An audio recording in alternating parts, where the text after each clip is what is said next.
Здравейте, мили петокласници! Продължаваме с пета задача от годишния преговор. Както виждате, този път нямаме избираем отговор. Имаме да решим две подусловия. В подусловие А имаме 5 събираеми. Както виждате, първото и последното са с по 3 знака след запетаята. Тоест, нека съберем тях. 3,885 хилядни да добавим 4,115 хилядни. 0, 1, 0, 0, 0, 0, 0 и се получи кръгло число 8.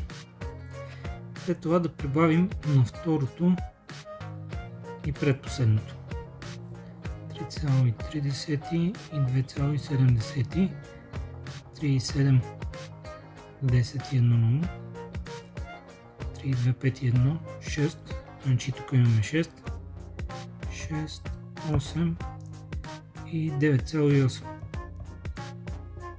На другите цялата част е 0, така че това ще завършва на 0,8, 6 и 8, 14 и 9, 23,8, 10 имаме на подточка.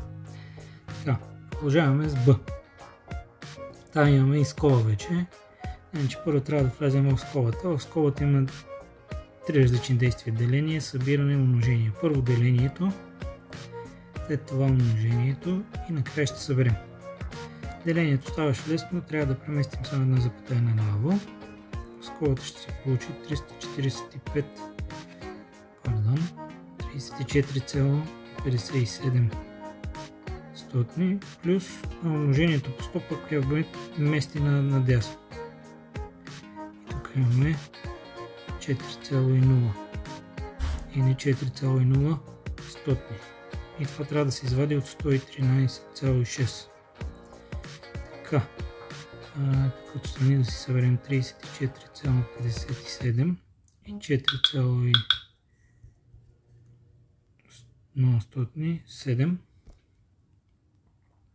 5, 8, 3, 38,57. От 111,6 трябва да извадим 38,57. Тук ще добавим една нуличка.